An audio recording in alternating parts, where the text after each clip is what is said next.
Glad to have you with us today. Thank you, Frank. Good to be with you again. Great to see you again, too.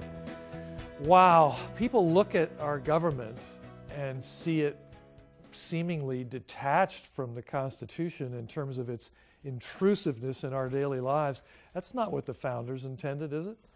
It's absolutely not. I mean, what the founders wanted to do when they wrote our Constitution was define a few very limited things for our Congress and our national government to do, and then they said everything else is left with the people and the states. They wanted to keep our liberties preserved by keeping them close to the people.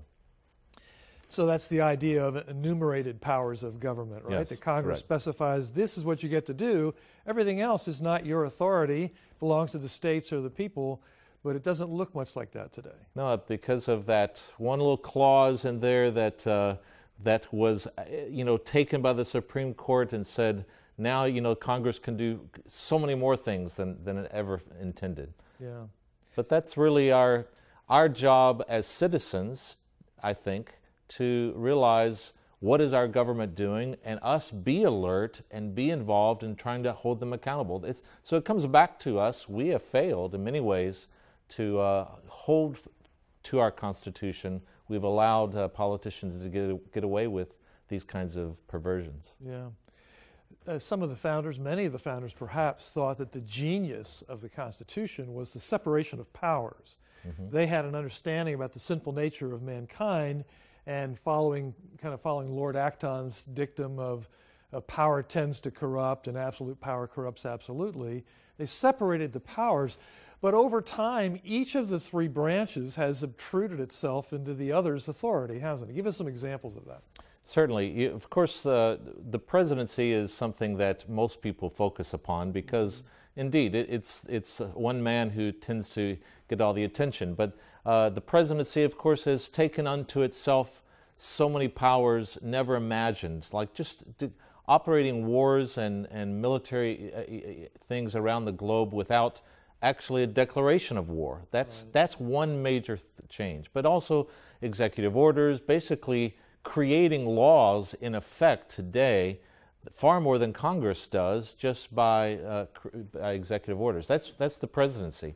But Congress itself has created institutions, agencies, has done things that was never imagined in the Constitution. The spending without actually balancing budgets and doing and things like that. So I mean, there's in the courts, of course, the same. Assume into itself the right to actually strike down a law and, in a sense, rewrite a law just right in a decision. So many things that all three branches have done that's led us to this place where truly we don't have the idea of government our founders envisioned. Yeah. Was Jefferson in his writing and trying to drive a wedge between government and God? Was he trying to create a totally secular government? He's accused of that. Not at all. Jefferson, indeed, is the most, I think, misunderstood of all the founding fathers. He was a man who was used in helping to defend the rights of dissenters in Virginia who were being persecuted by the government. He and James Madison together fought for religious liberty for Christian, Protestant dissenting, clergy, not as a desire to remove religion, but to protect religion.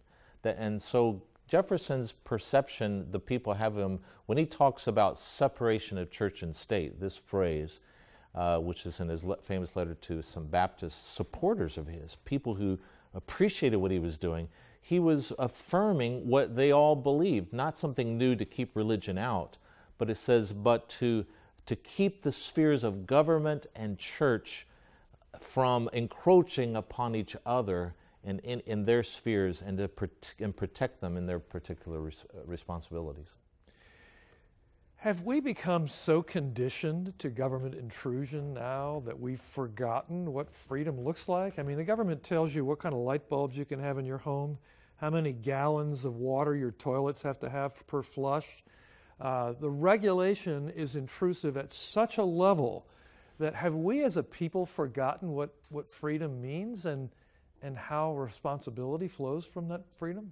I think for sure we've really forgotten that. I think it's so important that we recognize that the purpose of government as God intended, beginning with Noah in the Bible, was to bring protection. But protection is a simple thing to, as Paul writes in Romans, to punish evildoers, criminals, and protect good people. We've turned into something else. It's promoting all kinds of other things for us, in it not just protect us, but to turn in a rational a rationale to turn government into something that's almost like a Messiah to save us. It's a false, counterfeit kind of savior, and the state gets ever larger as we want it to save us, instead of perhaps us being just being self-governing people.